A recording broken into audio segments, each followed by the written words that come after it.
Hello दोस्तों, स्वागत है आपका एडवाइस स्टडी चैनल पर। कल जो हमने बात की थी वो लोकसभा के सदस्यों की संख्या के बारे में की थी, लेकिन आज जो हम टॉपिक लेके आए हैं वो अक्षांश और देशांतर के ऊपर है, जिसको हम डिटेल में पढ़ेंगे और समझेंगे कि अक्षांश रियल में क्या होते हैं और देशांतर रियल में क्या होते हैं।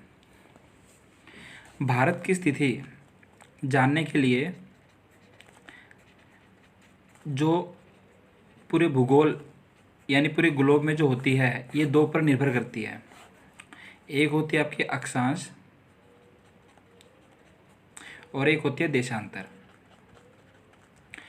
अब हम इसके बारे में डिटेल में पढ़ते हैं, अक्षांश और देशांतर क्या होती है, और उसके साथ ही हम पढ़ेंगे कि जीएमटी क्या होता है और जीएमटी का इनसे क्या संबंध है और साथ में दूरी का इनसे क्या संबंध है। तो आइए वीडियो को आगे लेके चलते हैं। अब मैं आपको अक्षांश के बारे में जानकारी देता हूँ। मान लीजिए ये ग्लोब है। ग्लोब में यानी जो अपने अर्थ के जो एक काल्पनिक रेखा है जिसको अक्षांश बोलते हैं, जिसे अक्षांश बोलते हैं। अब होता क्या है कि इन अक्षांश को आधार मानकर इसके ऊपर तक यानी कि और काल्पनिक रेखाएं बनाई जाती है या मानी जाती है। ये काल्पनिक रेखा ऊपर की तरफ भी जाती है और नीचे की तरफ भी जाती है, और जो इनके बीच में होती है वो अक्षांश रेखा होती है। ठीक है, अब अक्षांश के बारे में बता दूं। अक्षांश को भूमध्य रेखा भी कहते हैं, भूमध्य रेखा भी इसी को बोलते हैं, और जब हम इंडिया के बारे में पढ़ेंगे तो विषुवत रेखा, विषुवत रेखा भी इसे ही बोलते हैं। तो अब वो कन्फ्यूजन रहती होगी भूमध्य रेखा और विषुवत रेखा को लेकर, तो अब वो होगी नहीं। तो इसके बाद ये जो ऊपर का जो एरिया होता है इसे बोलते हैं उत्तर, और जो नीचे का होता है दक्षिण। और ये जो गोला है पूरा, इस गोले को दो भागों में विभाजित करता है, इसलिए इसको गोलार्ध बोलते हैं। गोलार्ध का मतलब क्या है? आधा गोला। यानी कि ऊपर वाला जो है वो उत्तरी गोलार्ध है और जो नीचे वाला है उसको बोलते हैं दक्षिणी गोलार्ध, दक्षिणी गोलार्ध। अब इनके और ये जो लाइनें होती हैं उत्तरी गोलार्ध और दक्षिणी गोलार्ध, और अक्षांश रेखा की जो ये रेखाएं ऊपर की ओर नीचे की तरफ जाती है, तो इन सभी को बताने के लिए, समझाने के लिए या इनको नोटिफाई करने के लिए इनको डिग्री के अकॉर्डिंग बांट दिया जाता है। जैसे 1 डिग्री, 2 डिग्री, 3 डिग्री, 4 डिग्री, और ऐसे ये 90 डिग्री तक होते हैं। और सेम ऐसे ही नीचे की तरफ, तो ये 90 डिग्री ऊपर और 90 डिग्री नीचे तक होती हैं। तो ये रेखाएं, पेपर में क्वेश्चन आता है कि टोटल अक्षांश रेखाएं कितनी होती है, तो ये जो टोटल मिलाकर जो होती है वो 181 होती है। लेकिन जो क्वेश्चन जो पेपर में आएगा तब आपको लिखना है 179, क्योंकि जो उत्तरी गोलार्ध है और दक्षिणी गोलार्ध है इनकी जो ये दो लाइनें हैं ये नहीं मानी जाती, मतलब इसको गिनते नहीं हैं, तो 170 लाइनें होती हैं। ये अक्सर पेपर में पूछ लिया जाता है। अब इन अक्षांश को लेकर और डिटेल में पढ़ते हैं। ये जो अक्षांश होता है, पेपर में एक क्वेश्चन बहुत बार पूछा जाता है। एक क्वेश्चन ये होता है कि ये जो 1 डिग्री है, मान लीजिए 1 डिग्री, 2 डिग्री, 90 डिग्री तक, तो 1 डिग्री के बीच कितना स्पेस होता है, कहने का मतलब कितना बीच में दूरी होती है। तो 1 डिग्री के बीच 111 किलोमीटर की दूरी होती है। ये बहुत इम्पोर्टेंट है। और एक ये हमेशा पेपर में पूछ लिया जाता है कि कितना किलोमीटर की 1 डिग्री में रेंज होती है, प्लस में कितनी अक्षांश रेखाएं होती हैं। अब ये जो अक्षांश रेखाएं होती हैं, इन अक्षांश से जैसे ही हम ऊपर या नीचे की तरफ जाते हैं तो बायोडाइवर्सिटी यानी कहने का मतलब है जैव विविधता पाई जाती है।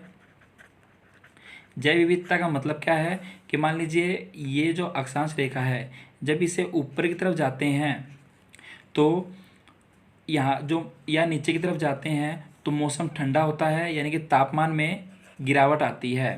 जो तापमान है उसमें गिरावट आती है, तो ऊपर ठंडा होने के कारण या बर्फीला मौसम होने के कारण, नीचे कारण होने के कारण जो है यहाँ पे जनसंख्या कम होती है, पेड़ पौधे कम होते हैं और जानवर हर एक चीज़ें जो जैव विविधता है ज़्यादा यहाँ कम पाई जाती है। ठीक है। और इसके बाद जो ये जो रेखाएं हैं ये ऊपर और दोनों को मिलाकर है, इसको याद रखना है। और जो डिफरेंस है वो 111 किलोमीटर है। ये एक एवरेज है। कहने का मतलब क्या है कि जैसे हम ऊपर की तरफ जाते हैं ना तो या नीचे की तरफ आते हैं तो जो स्पेस है ना ये बढ़ता जाता है, ये जो डिग्री का स्पेस है ना बढ़ता जाता है, लेकिन जो एवरेज हम लेते हैं वो 111 किलोमीटर के अकॉर्डिंग लेते हैं। तो ये तो होगी आपकी उत्तरी गोलार्ध की बातें।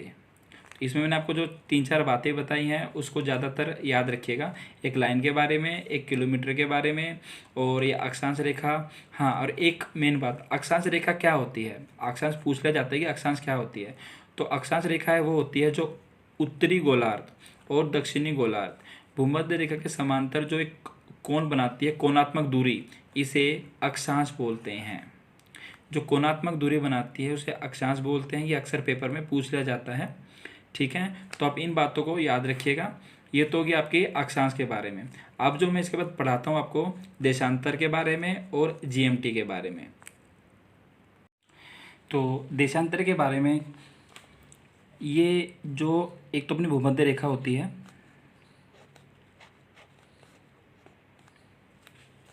अपनी एक भूमध्य रेखा होती है जो एक काल्पनिक के अकॉर्डिंग ही होती है। लेकिन अब हम देशांतर की बात करते हैं तो जो देशांतर की जो रेखा है वो बिल्कुल सेंटर से जाती है, जो 0 डिग्री देशांतर कहलाती है। इसे 0 डिग्री देशांतर कहते हैं और इसी रेखा को ग्रीनविच रेखा भी कहते हैं और इसे प्रधान रेखा भी कहते हैं। और ये पूरी दुनिया का मानक टाइम का काम करती है। ये जो रेखा है ये बहुत इंपॉर्टेंट है, 0 डिग्री देशांतर कहलाती है, ग्रीनविच रेखा। और जो प्रधान रेखा, मानक प्रधान रेखा, इसी रेखा को बोलते हैं। अब इससे आगे चलते हैं। तो ये जो देशांतर रेखा है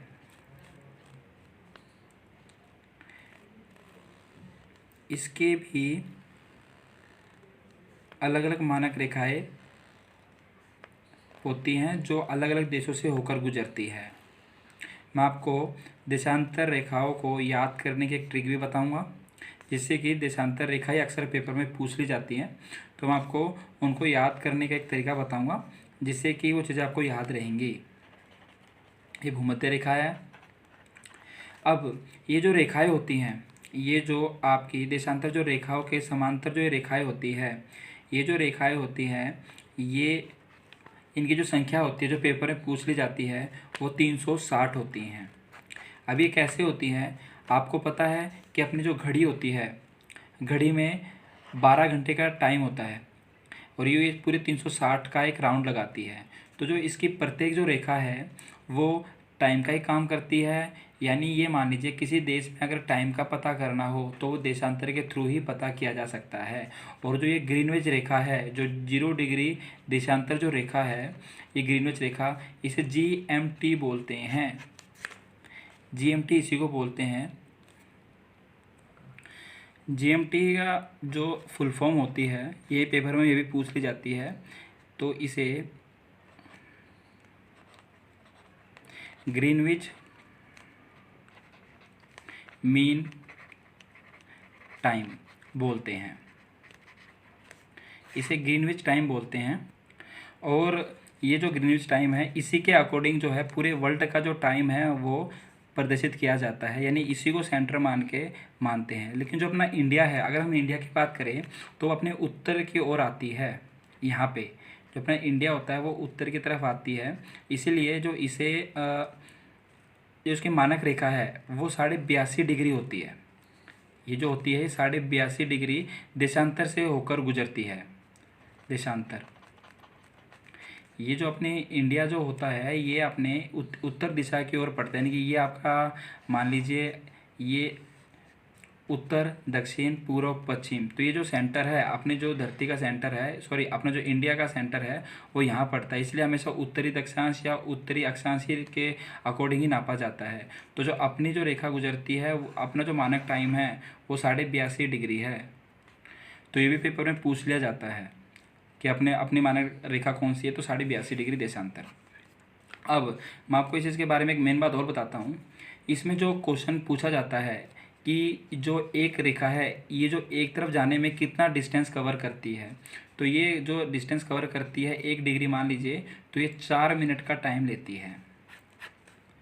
यानी कि ये जो प्रत्येक जो रेखा है 360 है, ये इसमें जो प्रत्येक जो रेखा है 4 मिनट का टाइम लेती है एक से दूसरी जगह जाने के लिए।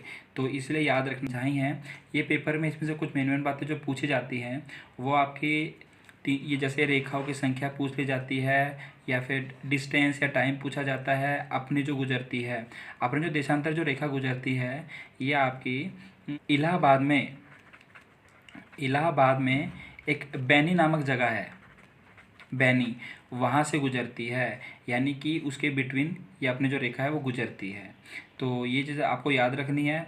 और साथ ही मैं आपको देशांतर याद करने का एक ट्रिक बता देता हूँ, ताकि वो चीज़ें जो है आपको हमेशा याद रहेंगी कि जो ग्रीनविच जो रेखाएं हैं वो किन देशों से होकर गुजरती है, और इसी के अकॉर्डिंग जो टाइम वो प्रदर्शित करते हैं या निर्धारित करते हैं। तो मैं आपको उसका एक तरीका बता देता हूँ, वो आपको हमेशा याद रहेंगी। जो ग्रीनविच रेखा है, मैं आपको उस पर जो देश आते हैं, मैं आपको उसको याद करने के लिए एक ट्रिक बताता हूँ, जिससे कि ये आपको याद रहेंगे कि जो ग्रीनविच रेखा है वो किन देशों से होकर गुजरती है। तो ग्रीनविच पर देशों को जानने के लिए जो ट्रिक है वो कुछ इस प्रकार है। मेरी जीएफ का एटीएम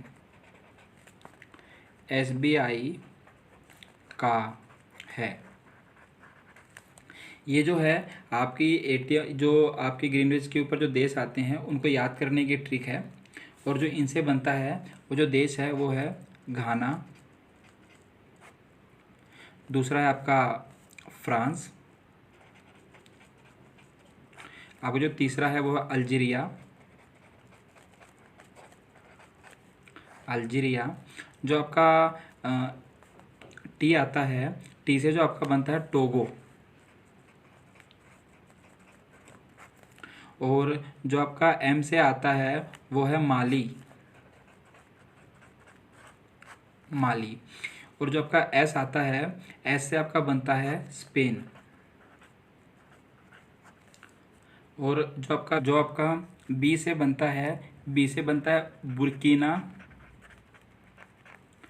फांसो,